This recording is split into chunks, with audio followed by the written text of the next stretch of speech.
pada hari Minggu, tanggal 2 Januari 2022, kita akan merayakan perjamuan kudus. Untuk menyambut dan ikut serta dalam perayaan ini, marilah kita mempersiapkan diri secara bersama-sama. 1. Pada perjamuan malam terakhir, Kristus menghendaki kita merayakan perjamuan kudus untuk mengenangnya. Mengenang Kristus berarti mengalami kehadirannya seperti murid-muridnya dahulu mengalami kehadirannya bersama mereka. Mengenang Kristus juga berarti menyadari secara pribadi seluruh kehidupan Kristus yang diberikannya bagi keselamatan dunia sejak ia lahir, melayani, menderita sengsara, mati, dibangkitkan, dan dimuliakan di surga. Marilah kita merenungkannya. Apakah kita benar-benar rindu untuk berjumpa secara pribadi dengan Kristus, untuk mengalami kasih, kuasa, dan kebenarannya yang membaharui hidup kita? Apakah kita menghayati bahwa seluruh kehidupan dan karya Kristus, yaitu kelahirannya, pelayanannya, penderitaannya, kematiannya, kebangkitannya, kenaikannya ke surga, sampai dengan kedatangannya kembali, terkait erat dengan kehidupan kita? 2. Pada perjamuan malam terakhir, ketika Kristus memecah roti dan mengangkat cawan, Dia membagikan tubuh dan darahnya sendiri kepada murid-muridnya. Menerima tubuh dan darahnya berarti dipersatukan dengan Kristus, sehingga Ia menjadi kepala dan kita tubuhnya.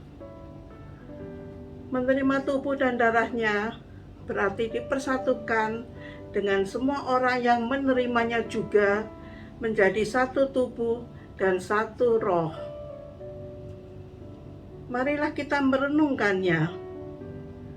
Apakah kita menghayati bahwa Kristus adalah kepala seluruh kehidupan kita dalam hidup berjemaat dan bermasyarakat, dalam keluarga dan pekerjaan kita? Apakah kita menghayati bahwa kita adalah anggota tubuh Kristus yang saling mengasihi seorang terhadap yang lain? 3. Ketika kita bersatu dengan Kristus, roti hidup yang dipecah-pecahkan bagi dunia ini, kita pun dipersatukan dalam kematian dan kebangkitan Kristus.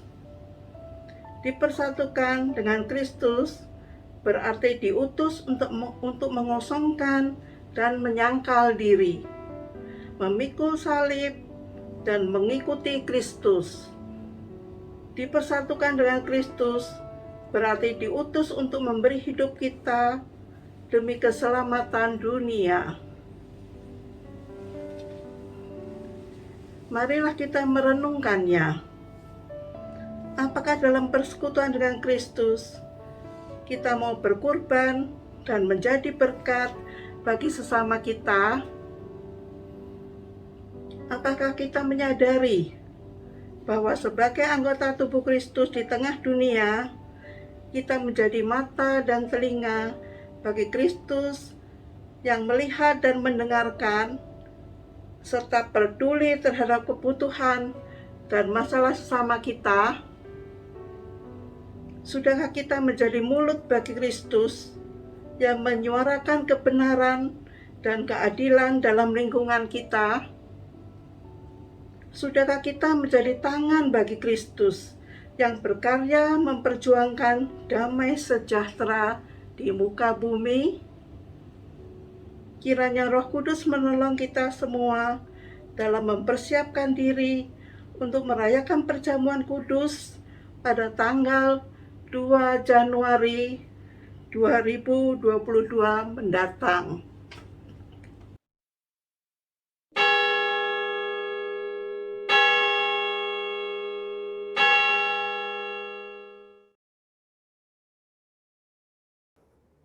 Selamat pagi Bapak, Ibu yang dikasihi Tuhan Yesus Kristus.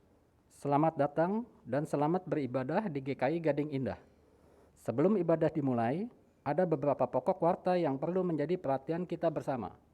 Yang pertama, ibadah perjamuan kudus akan dilaksanakan pada Minggu 2 Januari 2022 melalui YouTube channel dengan tema Kasih Karunia yang Selalu Baru.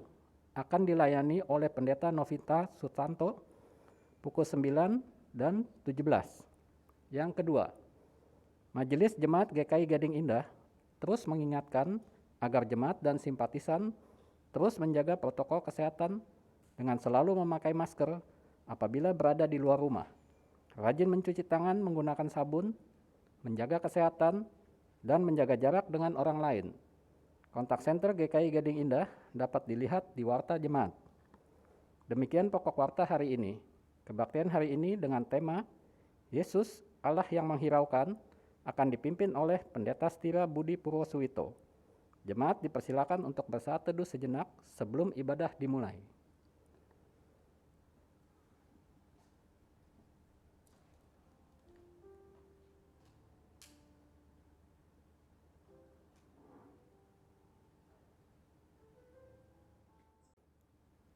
Umat Tuhan, selamat tahun baru. Puji dan syukur kepada Allah kita yang menghiraukan dan memelihara kita dengan kasih-Nya yang besar hingga kita tiba di hari pertama di tahun yang baru. Seperti fajar yang mengusir gelap, demikianlah Allah mengobarkan jiwa kita dengan sukacita pengharapan. Dari gereja maupun dari rumah kita masing-masing, mari padukan hati bersama umat Allah dan segenap ciptaannya. Puji Khalik yang menciptakan hari yang lalu dan hari depan.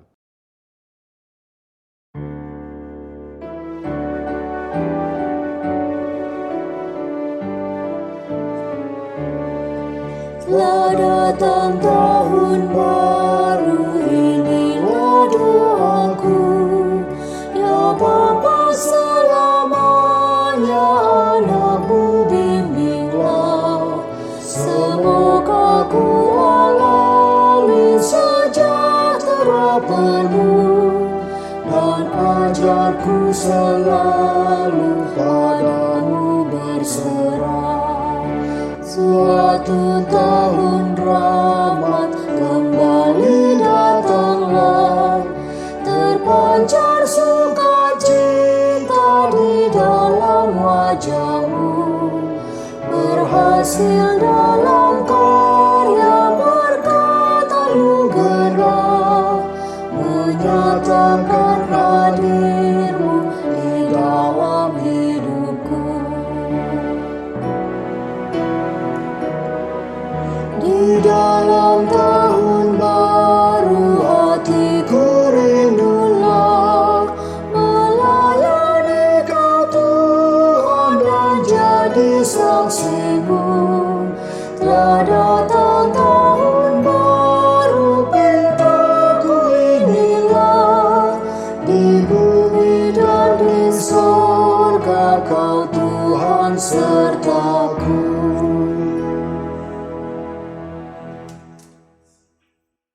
Umat Tuhan, marilah ibadah kita yang pertama di tahun 2022 ini kita awali dengan pengakuan kita bahwa pertolongan kita adalah dalam nama Tuhan yang menjadikan langit dan bumi.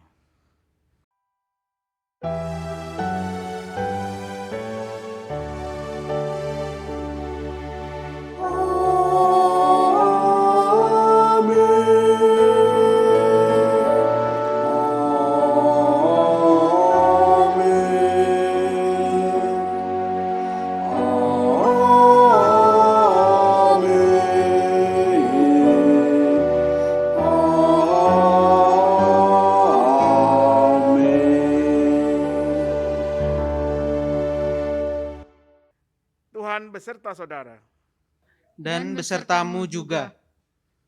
Silakan duduk. Saudara yang dikasih Tuhan, sekali lagi selamat tahun baru bagi kita semua. Sekalipun kita masih harus beribadah dari rumah kita masing-masing bersama dengan keluarga di rumah, tetapi biarlah tidak mengurangi sukacita kita menyambut tahun yang baru. Saudara yang dikasih Tuhan, di manakah biasanya kita dapat menjumpai Tuhan? Mungkin jawaban yang bisa kita berikan beragam. Ada yang menemukan Tuhan dalam doa pagi atau saat teduh pagi. Tetapi ada juga yang menemukan Tuhan dalam kesibukannya sehari-hari. Memasak untuk keluarga, mencuci baju, atau mengerjakan pekerjaan sehari-hari lainnya, atau yang lainnya. Kita menjumpai Tuhan di berbagai tempat dan dalam berbagai cara. Namun, pernahkah kita menemukan Tuhan dalam diri sesama yang dianggap rendah dan hina? Sebab demikian juga, Allah telah menghiraukan dan menghitung kita dalam kerajaannya, meskipun kita tidak pantas memperolehnya. Bukti cintanya mewujud dalam diri bayi Yesus yang menjadi juru selamat dunia, melayani dan berkorban bagi kita. Maka marilah kita membuka tahun yang baru ini dengan mengakhiri pesan dan kehendak Allah lewat tema Yesus Allah yang menghiraukan.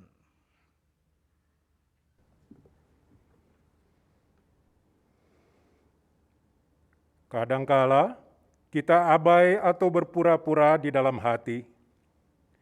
Kasih kita pada sesama cenderung tidak tulus dan penuh perhitungan. Padahal Tuhan ingin kita justru menemukan Dia di dalam diri sesama. Dalam diri sesama yang dianggap berbeda, hina dan rendah, dicibir dan disisihkan. Mari berdoalah dan mohon pengampunan Allah kita.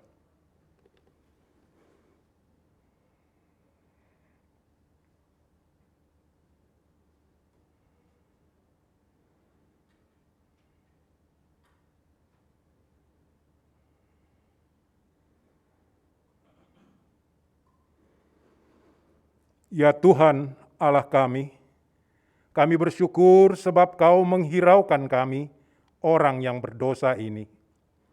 Engkau menerima kami, meskipun kami sering menyimpang dari kebenaran-Mu. Namun, sebaliknya kami kerap memperlakukan mereka yang kami anggap tidak masuk hitungan dengan tidak adil. Kami mengecewakan, melukai, atau justru mengabaikan mereka yang kami anggap tidak setara dengan kami. Tuhan, ampuni kami. Ajar kami untuk menurut teladan-Mu, melihat kelemahan, kekurangan, dan kehinaan.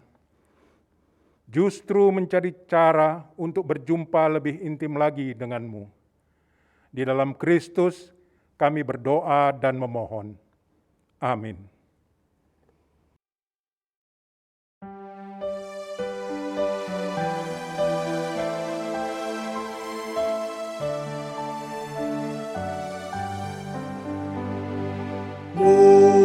Mungkinkah ku pun serta tertolong oleh darahnya.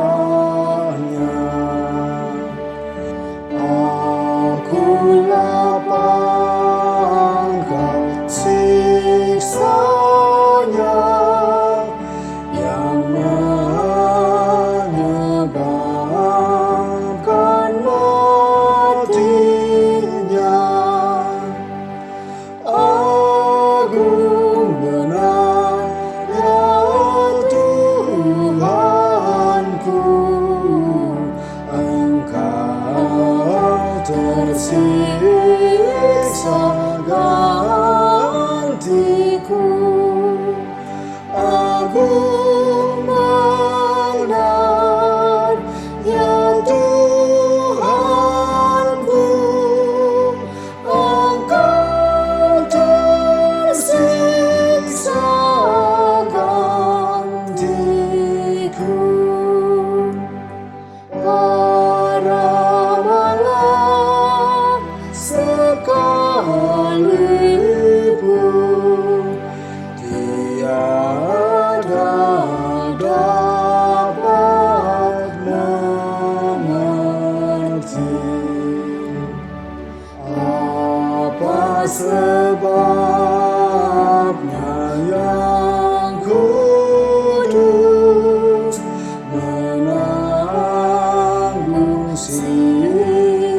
dosa yang keji. Kasih-Nya alasannya menanggung dosa dunia. Kasih-Nya alasannya menanggung dosa dunia.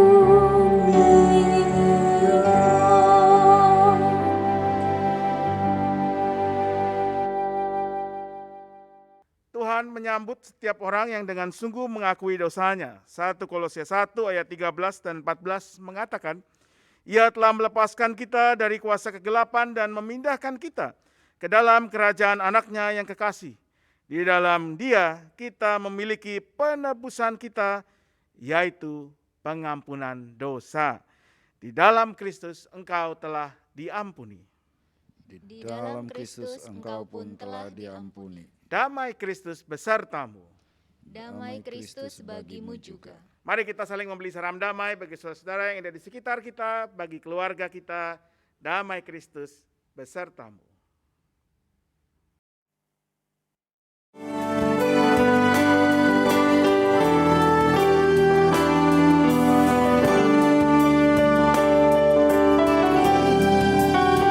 Ya Allah, kasih-Mu besar, lebih besar dari segala, tiada terduga dalamnya, tiada terjangkau luasnya.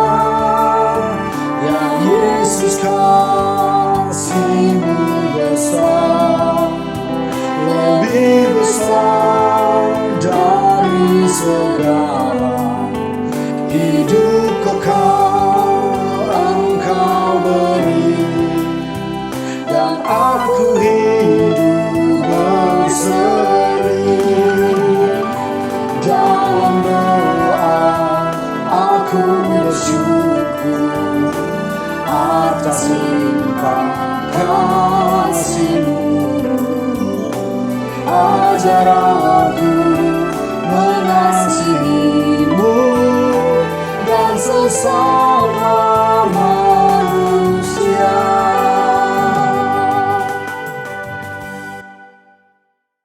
Dengan duduk saudara yang dikasihi Tuhan, mari kita persiapkan diri kita menerima firman Tuhan. Mari kita berdoa. Ya Tuhan, kasih-Mu begitu besar, kasih yang telah memberikan kepada kami hidup yang baru. Hidup baru yang ingin kami isi dengan melakukan apa yang difirmankan oleh firman Tuhan. Karena itu kiranya Roh Kudus memampukan kami. Kalau sebentar lagi kami akan bersama membaca dan merenungkan berita firman Tuhan, agar kata-kata yang tertulis dan terucapkan ini menjadi firman yang hidup dalam dan lewat hidup kami. Dalam nama Yesus Kristus kami berdoa. Amin.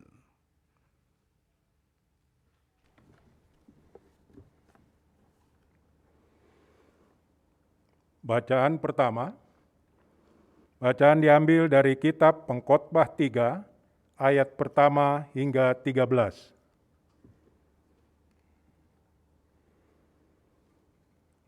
Untuk segala sesuatu ada masanya, untuk apapun di bawah langit ada waktunya. Ada waktu untuk lahir, ada waktu untuk meninggal. Ada waktu untuk menanam, ada waktu untuk mencabut yang ditanam. Ada waktu untuk membunuh, ada waktu untuk menyembuhkan. Ada waktu untuk merombak, ada waktu untuk membangun. Ada waktu untuk menangis, ada waktu untuk tertawa. Ada waktu untuk meratap, ada waktu untuk menari. Ada waktu untuk membuang batu, ada waktu untuk mengumpulkan batu. Ada waktu untuk memeluk, ada waktu untuk menahan diri dari memeluk.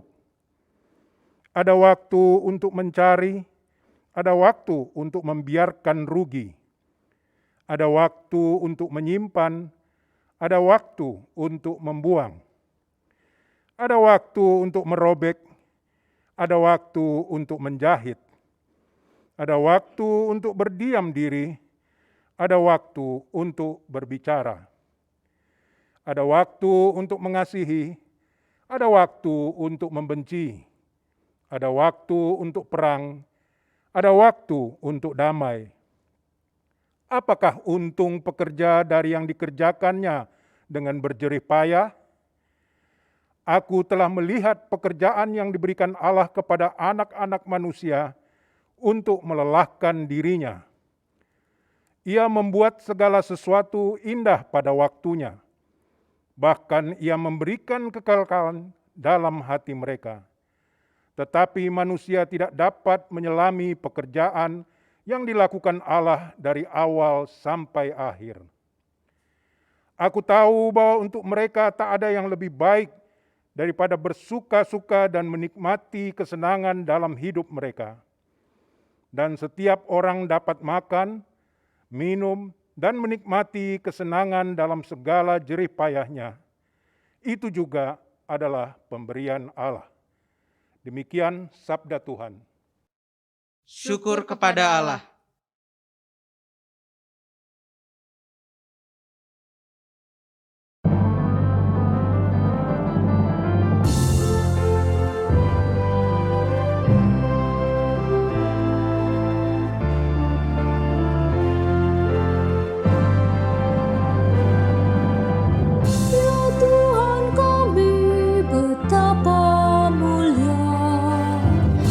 Seluruh bumi namamu besar, keagunganmu mengatasi langit, dinyanyikan umatmu. Ya Tuhan kami betapa mulia, di seluruh bumi namamu besar, keagunganmu mengatasi langit, dinyanyikan umatmu. Dari mulut bayi-bayi dan anak-anak yang menyusu, Kau letakkan kekuatan, membungkam mulut musuh dan pendendam. Ya Tuhan kami betapa mulia, di seluruh bumi namamu besar, keagunganmu mengatasi langit, dinyanyikan umatmu. Jika kulihat langitmu, bulan dan bintang Kau tempatkan, siapakah manusia?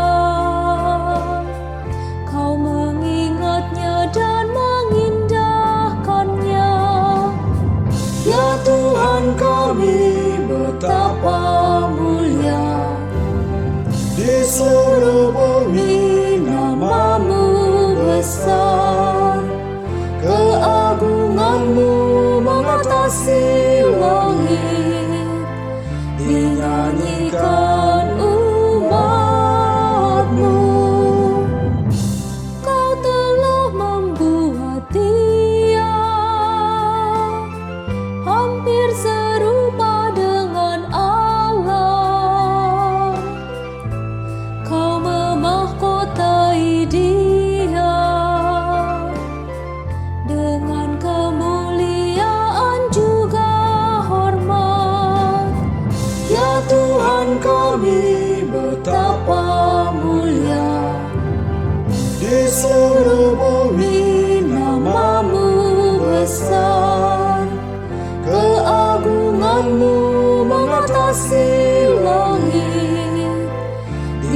dinyanyikan umat-Mu. Kau membuatnya berkuasa di atas buatan tangan-Mu.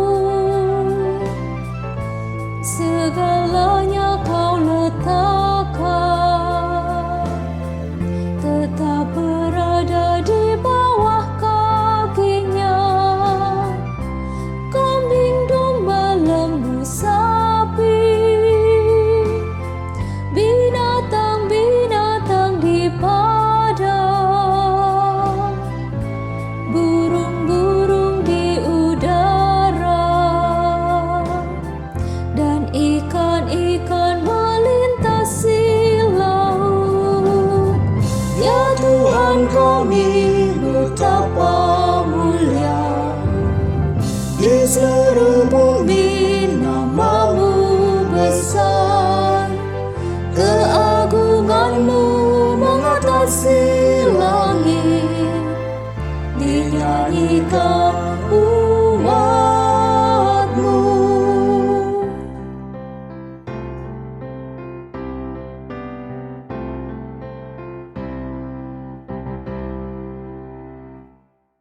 Bacaan kedua. Bacaan diambil dari Wahyu 21 ayat pertama sampai dengan ke-6. Wahyu 21 ayat pertama sampai dengan ke-6. Lalu aku melihat langit yang baru dan bumi yang baru, sebab langit yang pertama dan bumi yang pertama telah berlalu, dan laut pun tidak ada lagi. Dan aku melihat kota yang kudus, Yerusalem yang baru, turun dari sorga, dari Allah, yang berhias bagaikan pengantin perempuan yang berdandan untuk suaminya. Lalu aku mendengar suara yang nyaring dari tahta itu berkata, "Lihatlah, kemah Allah ada di tengah-tengah manusia, dan Ia akan diam bersama-sama dengan mereka. Mereka akan menjadi umat-Nya, dan Ia akan menjadi Allah mereka.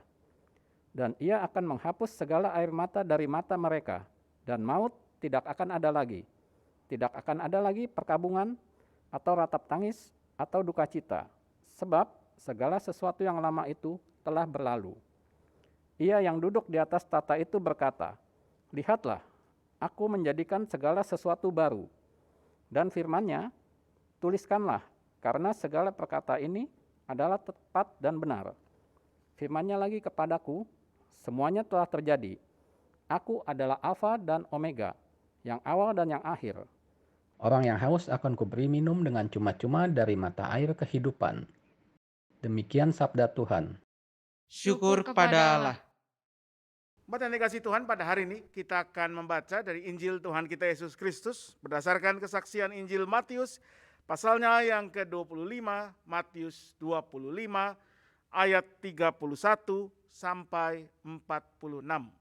Matius 25 ayat 31 sampai 46. Apabila Anak Manusia datang dalam kemuliaannya dan semua malaikat bersama-sama dengan Dia, maka Ia akan bersemayam di atas tahta kemuliaannya. Lalu semua bangsa akan dikumpulkan di hadapannya, dan Ia akan memisahkan mereka seorang daripada seorang, sama seperti gembala memisahkan domba dari kambing. Dan Ia akan menempatkan domba-domba di sebelah kanannya dan kambing-kambing di sebelah kirinya. Dan raja itu akan berkata kepada mereka yang di sebelah kanannya, "Mari, hai kamu yang diberkati oleh Bapa-Ku, terimalah kerajaan yang telah disediakan bagimu sejak dunia dijadikan. Sebab ketika aku lapar, kamu memberi aku makan. Ketika aku haus, kamu memberi aku minum. Ketika aku seorang asing, kamu memberi aku tumpangan. Ketika aku telanjang, kamu memberi aku pakaian. Ketika aku sakit, kamu melawat aku. Ketika aku di dalam penjara, kamu mengunjungi aku."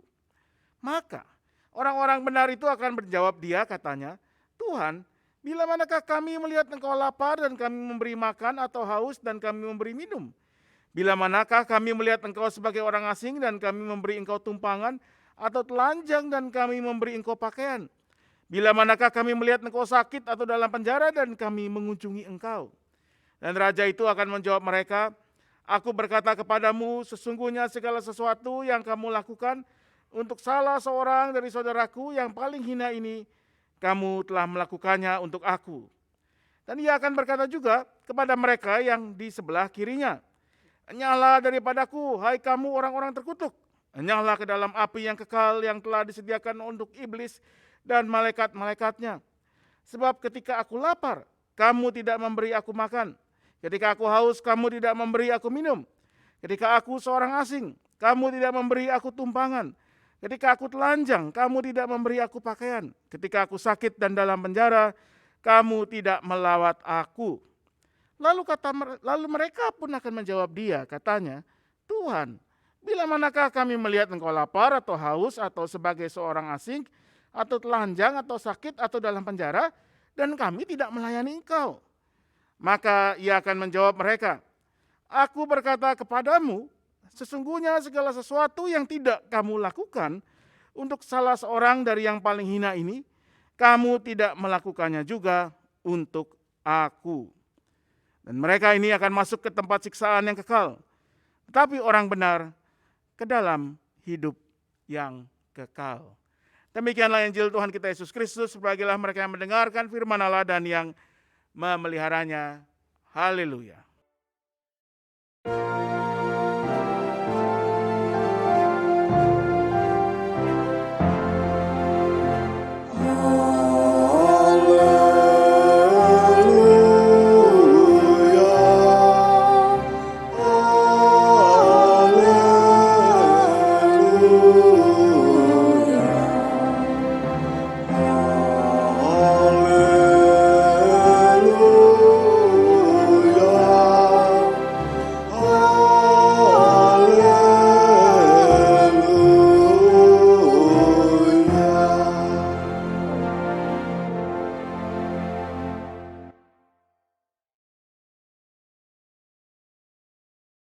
Saudara yang kasih Tuhan, tadi malam dalam kesempatan mempersiapkan pemberitaan firman ini, saya sambil berusaha mencari ilham, saya bongkar-bongkar koleksi film di dalam komputer saya, dan saya entah kenapa, saya kemudian menonton sebuah film lama dari tahun 2004, film berbahasa Jerman yang berjudul Der Untergang, atau dalam bahasa Inggrisnya Downfall, kejatuhan.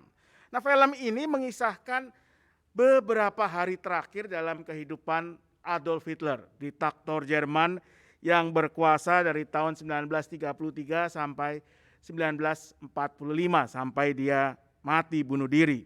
Nah, ada gambaran yang sangat menarik tentang tokoh Hitler di dalam film ini. Jadi Hitler yang digambarkan di film ini bukan Hitler yang sedang jaya-jayanya, tapi yang memang sudah sangat lemah dan sudah dekat dengan kematiannya.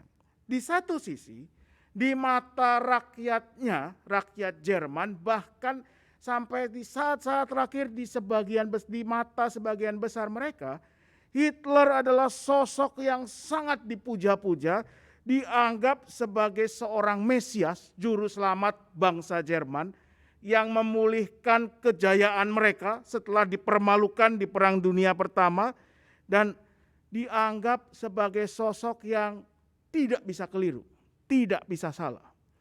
Der Führer, ya, sang pemimpin yang begitu dipuja-puji. Tapi itu satu sisi. Di dalam diri Hitler sendiri, justru dalam film itu ditampilkan sosok Hitler yang tidak peduli dengan rakyatnya. Dia tidak hirau, kalau dalam bahasa tema kita ya, menghiraukan, mempedulikan ya. Dia tidak hirau akan nasib rakyatnya sendiri. Buat dia yang penting adalah mimpinya, keinginannya untuk berkuasa, mewujudkan impiannya menjadikan Jerman bangsa terhebat. Tapi rakyatnya sendiri sebetulnya buat dia tidak penting-penting banget. Contohnya yang ditampilkan di film itu. Dia memaksa tentaranya untuk tidak pernah mundur dari medan pertempuran sekalipun mereka sedang dalam posisi terdesak. Hitler lebih memilih tentaranya habis di medan pertempuran daripada mundur. Sekalipun mundur itu bisa menjadi sebuah opsi yang menguntungkan secara militer. Dia lebih memilih tentaranya mati di medan peperangan daripada mundur dan menerima kekalahan. Kemudian ketika di film itu digambarkan kota Berlin sudah dikepung oleh tentara Uni Soviet, tinggal 12 km lagi mereka masuk ke Berlin dan sudah bisa membombardir Berlin. Para penasihatnya mengatakan, Mein Führer, sekarang waktunya kita evakuasi. Kita ungsikan penduduk sipil, perempuan, anak-anak, orang tua keluar dari Berlin. Karena Berlin sudah menjadi medan pertempuran, medan paling depan. Apa jawab Hitler? Dia katakan, sekarang saatnya perang. Tidak ada lagi orang sipil. Saya tidak mau membuang-buang sumber daya, tenaga, tentara, waktu untuk mengungsikan orang sipil. Korban adalah hal yang biasa dalam peperangan. Saudara dikasih Tuhan, kalau kita membaca sejarah dunia, kita membaca cerita para penguasa, para tiran, para diktator, kita menemukan pola yang mirip. Di satu sisi mereka mengatakan merekalah orang yang paling peduli dengan rakyatnya. Merekalah representasi bangsanya. Merekalah penyambung lidah rakyatnya. Tapi di sisi lain, para diktator, para tiran itu siapapun itu, Anda boleh baca sejarah Pol Pot, Marcos, Soeharto, atau siapapun yang lain. Mereka tidak peduli dengan rakyatnya. Buat mereka rakyat itu adalah objek untuk dikuasai, diperintah, dieksploitasi, dan kalau perlu dikorbankan. Karena bagi mereka yang paling penting adalah diri, kepentingan, ambisi, kekuasaan mereka sendiri. Lalu bagaimana dengan Tuhan Allah?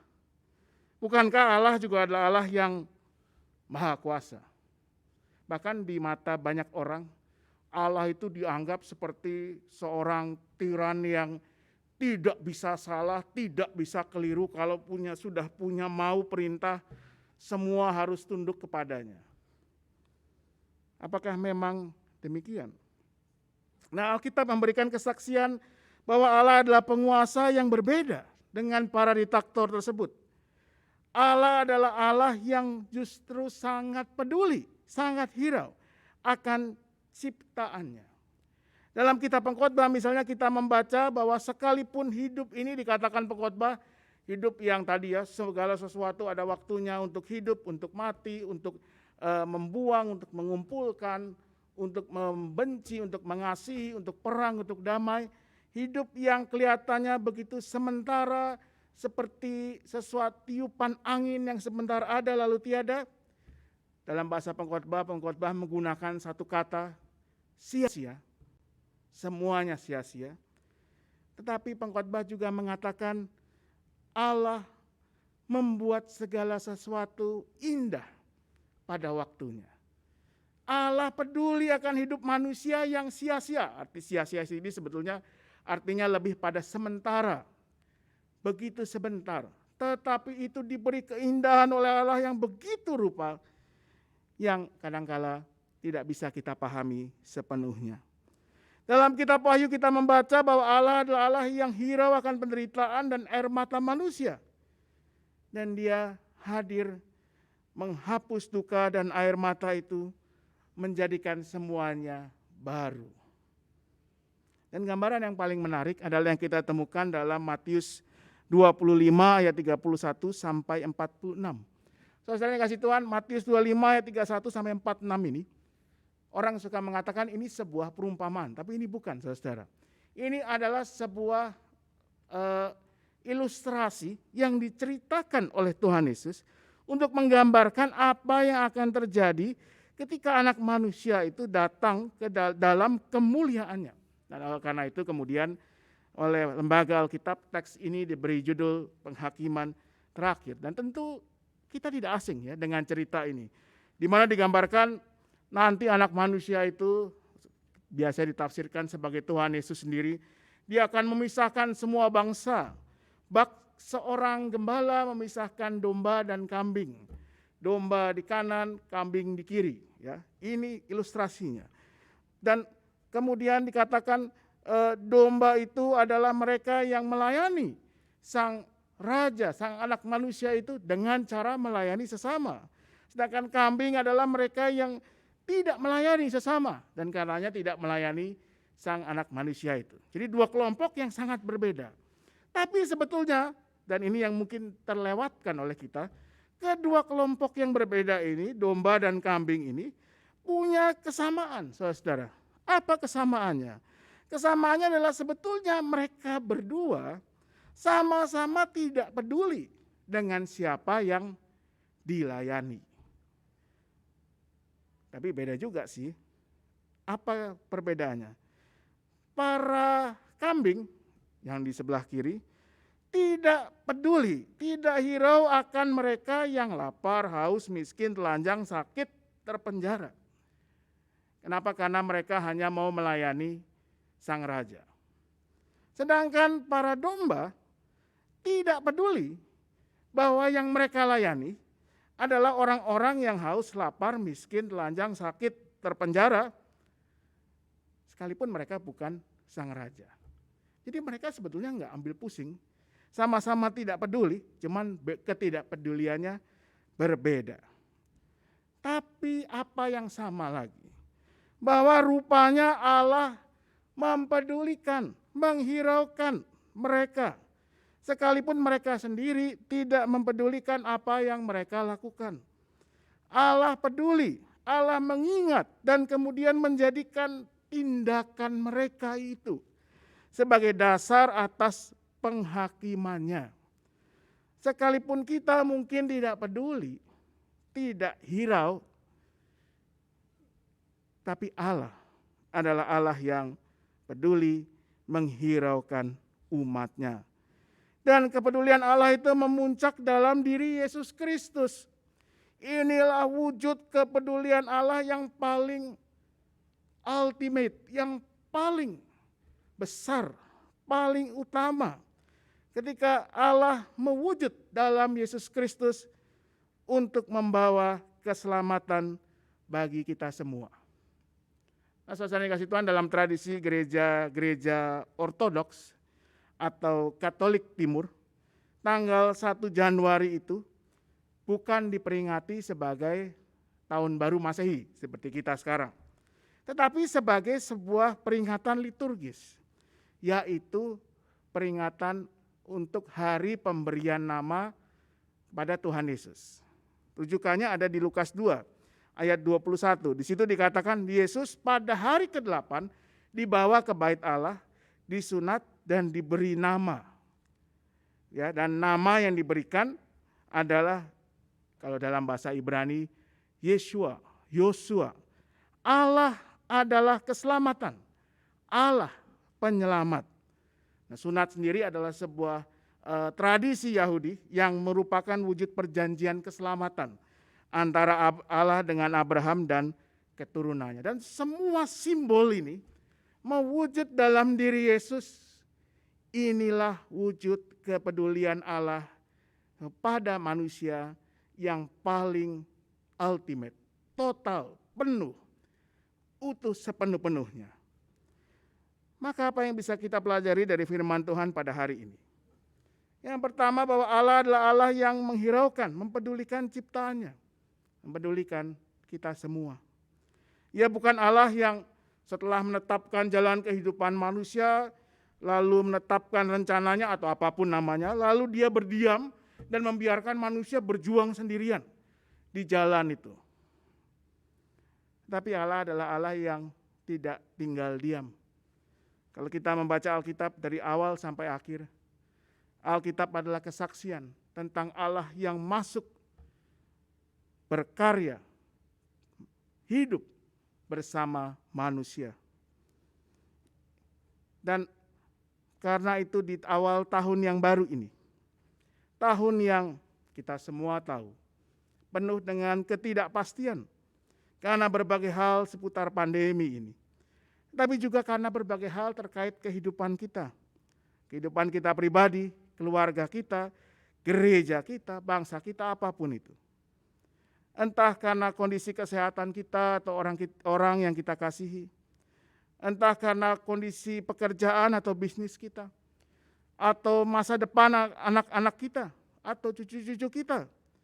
Apakah nanti di semester baru ini anak-anak kita sudah harus masuk ke sekolah, bersekolah secara penuh di tengah pandemi yang masih terjadi.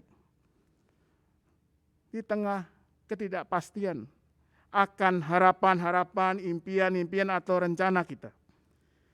Maka firman Tuhan mengingatkan kita, Allah adalah Allah yang mempedulikan kita semua. Dan Ia dalam Yesus Kristus adalah Sang Immanuel yang sudah, sedang, dan akan terus menyertai kita. Ia yang memegang tangan kita, menuntun kita, mengangkat kalau kita jatuh, menepuk pundak kita kalau kita gagal, dan mengajak kita berjalan lagi selangkah bersamanya, menangis dalam duka kita, tertawa dalam sukacita kita. Allah beserta kita selalu. Dan yang kedua, Allah juga adalah Allah yang sudah menyatakan kepeduliannya, tetapi juga mengajak kita untuk peduli, hirau akan sesama kita. Bahkan mereka yang mungkin tidak kita duga atau kita bayangkan semula.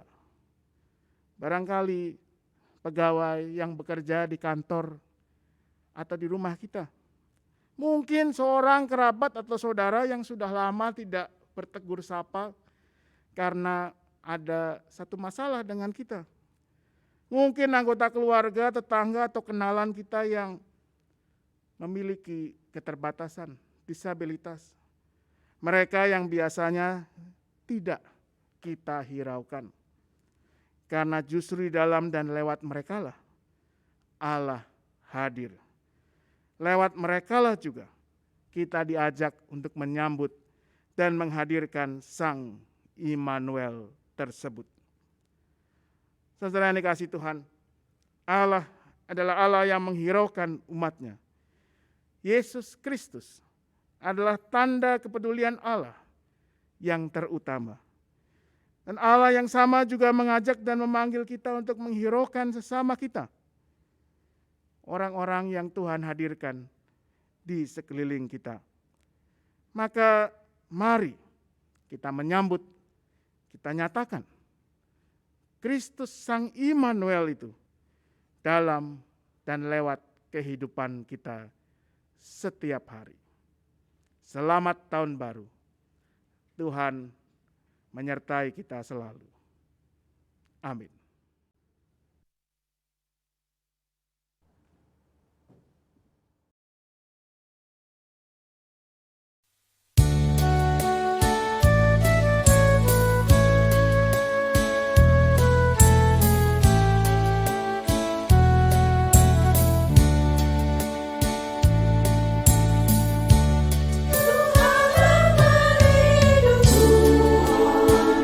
Aduhkanlah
Marilah kita bersama dengan umat Allah di masa lalu, masa kini, dan masa depan mengingat pengakuan pada baptisan kita menurut pengakuan iman rasuli.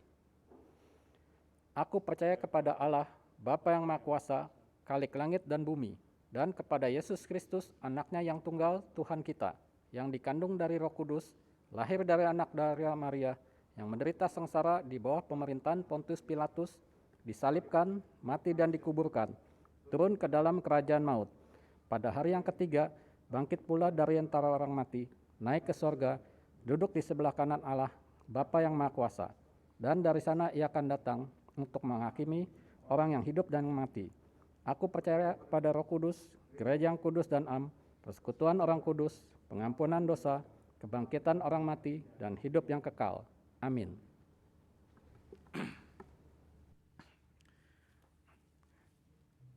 Mari kita naikkan doa syafaat kita. Ya Tuhan, kami bersyukur bahwa Tuhan Allah adalah Allah yang tidak tinggal diam. Tuhan Allah adalah Allah yang peduli, yang menghiraukan ciptaannya, menghiraukan kami semua manusia yang berdosa ini. Sehingga dalam Yesus Kristus kami bisa melihat tanda kepedulian Allah yang utama, yang terbesar, yang terpenting. Kristus yang hadir sebagai tanda akan Sang Immanuel, Allah yang beserta kami semua. Di setiap pergumulan kehidupan kami, di dalam segala ketidakpastian, di tengah segala kelemahan dan keterbatasan kami, Allah tidak pernah meninggalkan kami, menguatkan, menuntun, memimpin, mengangkat kami.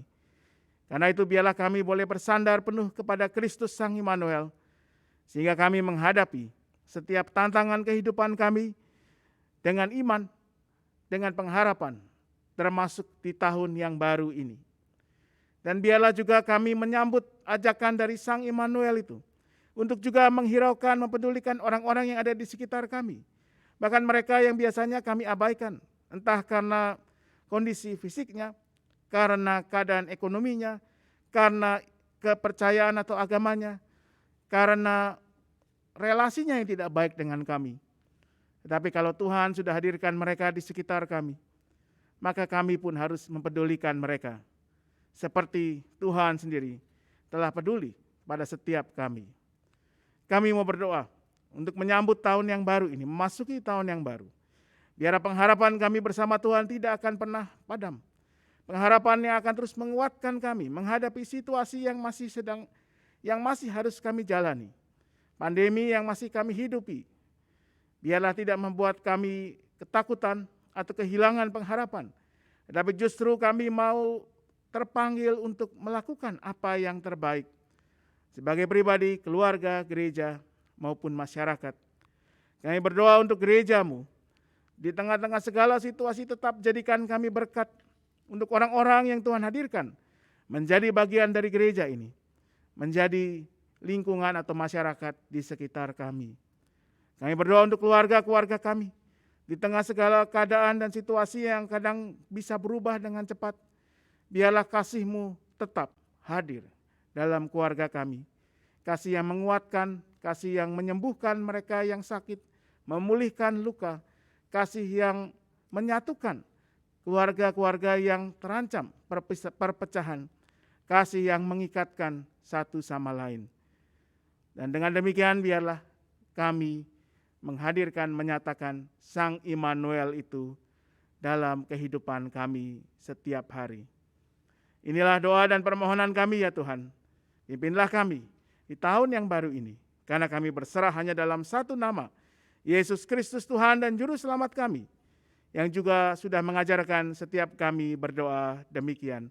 Bapa kami yang di surga, dikuduskanlah namamu, datanglah kerajaan-Mu, jadilah kehendak-Mu di bumi seperti di surga.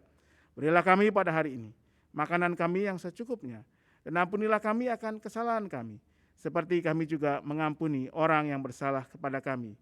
Dan janganlah membawa kami ke dalam pencobaan, tapi lepaskan kami dari yang jahat, karena Engkau-lah yang mempunyai kerajaan dan kuasa dan kemuliaan sampai selama-lamanya. Amin.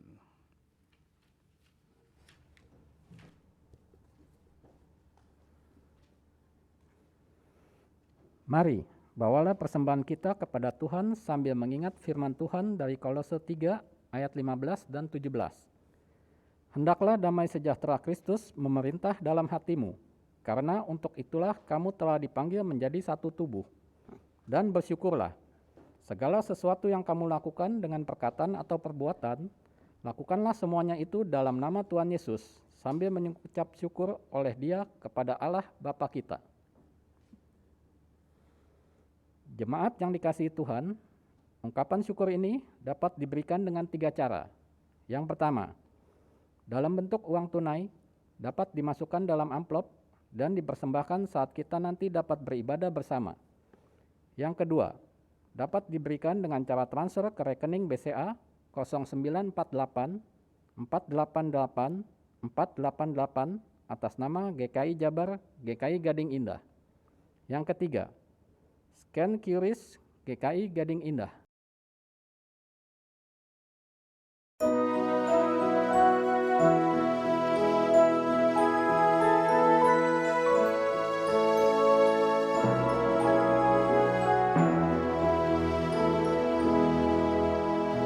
Tuhan pencipta semesta, Kaulah yang maha mulia, sungguh besar karunia yang Kau beri.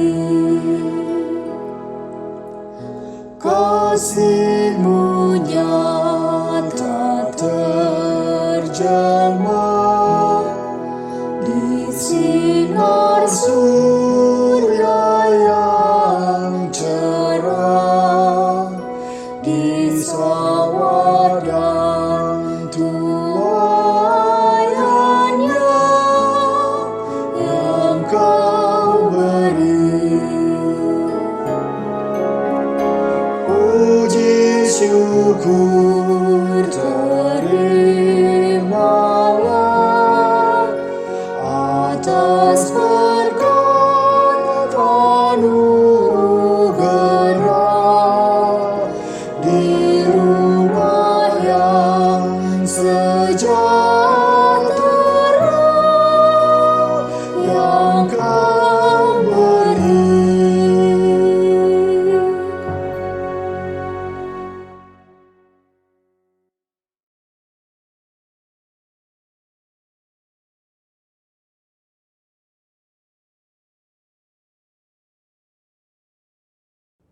Mari kita antar persembahan kita dalam doa. Ya Allah, kami sungguh bergembira atas anugerah-Mu yang telah mengantar kami memasuki tahun 2022. Berkat-berkat-Mu tak pernah putus. Engkau selalu menghiraukan seruan kami, sehingga kami tak dikuasai oleh kekhawatiran tentang yang dibutuhkan dalam hidup ini. Kini kami datang membawa persembahan syukur kami. Terimalah ya Tuhan. Jadikanlah persembahan syukur kami ini menjadi sarana pewartaan akan kasih-Mu yang besar. Semakin banyak orang yang tetap memelihara pengharapan kepada-Mu di tengah ragam rasa hidup. Dalam nama Tuhan kami Yesus Kristus. Amin.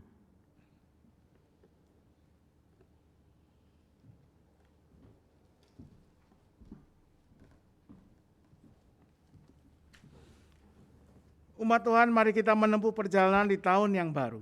Biarlah halaman pertama buku sejarah kehidupan kita di tahun ini diisi dengan penghayatan akan Allah yang menghiraukan, bahkan menyelamatkan saudara dan saya. Sehingga dengan kesadaran dan keterbukaan kita pun dimampukan untuk menghiraukan dan menerima sesama kita, siapapun mereka.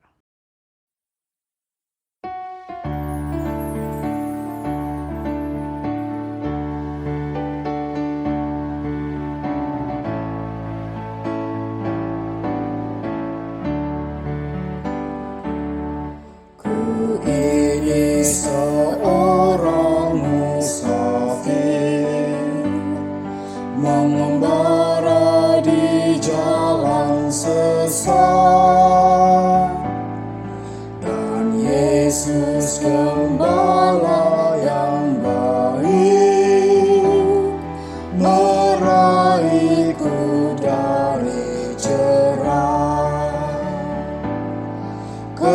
Kebajikan, kemurahan mengikut aku di sepanjang umur hidupku. Kebajikan, kemurahan mengikut aku di sepanjang umurku. Nanti kelak aku diam di rumah Tuhan, dan ku dijamu di muka lawanku.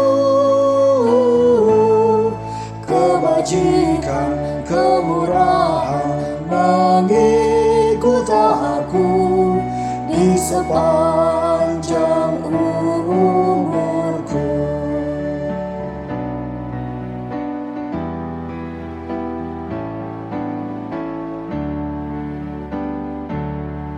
Olehnya segarlah jiwaku, kekuatan diberi padaku, ke air tenangku dituntun, dijaganya dengan tekun. Kebajikan, kemurahan mengikut aku di sepanjang umur hidupku.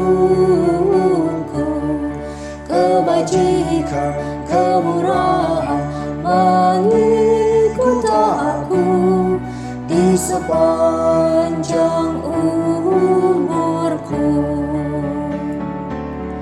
Nanti kelak aku diam di rumah Tuhan, dan ku dijamu di muka lawanku. Kebajikan, kemurahan mengikut aku di sepanjang umurku. Di sepanjang umurku.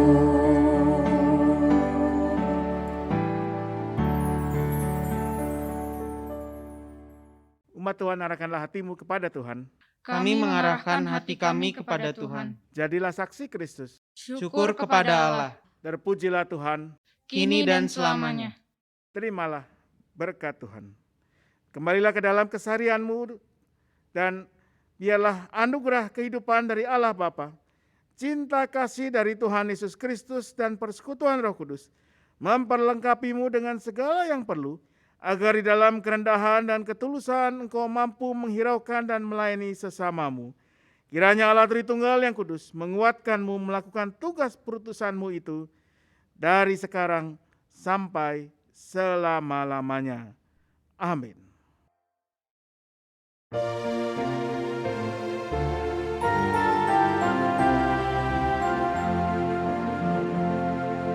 Haleluya, amin. Haleluya, amin. Haleluya, haleluya, haleluya, amin.